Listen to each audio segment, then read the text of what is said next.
کہ chief of army staff نے کہا کہ آرمی اور قانون نافذ کرنے والے، اور آپ نے مانا کہ گورننس میں موجود خامیوں، تو اس خامیوں کا ذمہ دار کون ہے؟ السلام علیکم ناظرین کرام، سائرہ بانو کی ویڈیو نے ملک میں آگ لگا دی۔ آرمی چیف کو مخاطب کر کے کیا کہا، ویڈیو دیکھیے پھر اس پر بات کرتے ہیں۔ السلام علیکم۔ ملک میں جو آئے دن دہشت گردی کے واقعات ہوتے ہیں اور ہمارے جو جوان شہید ہوتے ہیں، اس میں دل خون کے آنسو ہوتا ہے۔ آج صبح بھی تیرہ میں دہشت گردوں کی کارروائیوں سے جو سیکیورٹی فورسز کے جوان شہید ہوئے ہیں، ان کی سربریدہ لاشیں مجھ سے تو نہیں دیکھی گئیں، اور اسی ویڈیو کو دیکھنے کے دوران مجھے کل کی پریس کانفرنس کے کچھ الفاظ ذہن میں آ رہے تھے کہ جو کہ چیف آف آرمی اسٹاف نے کہا کہ آرمی اور قانون نافذ کرنے والے ادارے گورننس میں موجود خامیوں کو شہیدوں کی قربانیوں سے پر کرتے رہیں گے۔ اب میرا عاجزانہ موعظانہ سوال ہے کہ کیوں یہ جوان اپنی جانوں کی شہادت کب تک دیتے رہیں گے؟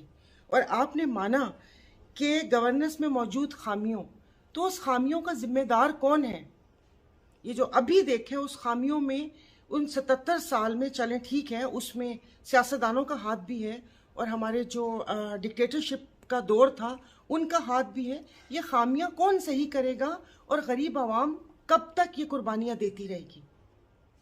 اس ملک کا وزیر داخلہ اس دہشت گردی پہ کہتا ہے کہ یہ ایک SHO کی مار ہے، کہ جس ملک میں یہاں پر دہشت گردی سر اٹھائے بیٹھی ہوئی ہو، وہاں پر ایک وزیر داخلہ کا بیان کہ دہشت گردی ایک SHO کی مار ہے، کیا ان کو کوئی کٹہرے میں لے کر آیا؟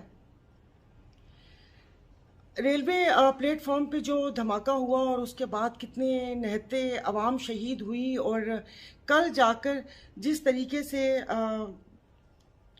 کیا کہتے ہیں کنگ کی برتھ ڈے کے اوپر بلوچستان کی نمائندگی تھی، اس کو دیکھ کے دل دکھا کہ وہاں آپ کی گورننس کی کمزوریوں کو غریب عوام، ہمارے سیکیورٹی فورسز کے جوان اپنی شہادت، اپنی جانوں کا نذرانہ دے کے ان خامیوں کو پورا کریں، اور یہ یہاں پر بیٹھ کے صرف ان سے آپ جتنی مرضی باتیں کروا لیں۔ میرا یہ سوال ہے، مجھے کل سے یہ اس بیان کی سمجھ نہیں آئی۔ میں نے پہلے کہا تھا کہ میں بات نہیں کروں گی، لیکن آج صبح جس وقت میں نے ویڈیو دیکھی تو میرا یہی سوال ہے کہ ان خامیوں کو پورا کون کرے گا، اور ان خامیوں کو یہ غریب کے بچے اپنی جانوں کا نذرانہ دے کر کیوں پورا کریں گے؟ کیا ان لوگوں کی عیاشیوں کے لیے، ان لوگوں کے لیے سیاسی وسائل استعمال کرنے کے لیے؟ اور کہنا تو تھا، بٹ جب ویڈیو غور سے دیکھی تو دور سے کہیں ہیلی کاپٹر کی آواز آ رہی تھی، تو میں سمجھی کہ میں بھی شاید وہ بہت نیچے کی طرف ہوں گے اور ان کو اوپر لے کر آئے ہوں گے، ورنہ اس وقت بھی میرے دماغ میں یہ سوال آ رہا تھا کہ جب ہماری ایئر فورس کا جہاز ایک نجی دورے کے لیے 7 دن کے لیے ہائر کیا جا سکتا ہے، تو وہ سہولیات ہمارے جو سیکیورٹی فورسز کے جوان ہیں، جو صرف 70-80 ہزار پہ اپنی جانوں کا نذرانہ دیتے ہیں، جو ہماری غلط پالیسیز کی وجہ سے توپوں کی خوراک بنے ہوئے ہیں، کیا ان کے لیے یہ سہولیات نہیں ہیں؟ یہ سوال میں نہیں، یہ سوال پوری قوم پوچھ رہی ہے۔ ناظرین کرام، آپ نے ویڈیو دیکھی۔ سائرہ بانو کا کہنا تھا کہ ملک میں اس وقت جو کچھ ہو رہا ہے اس سے دل خون کے آنسو رو رہا ہے۔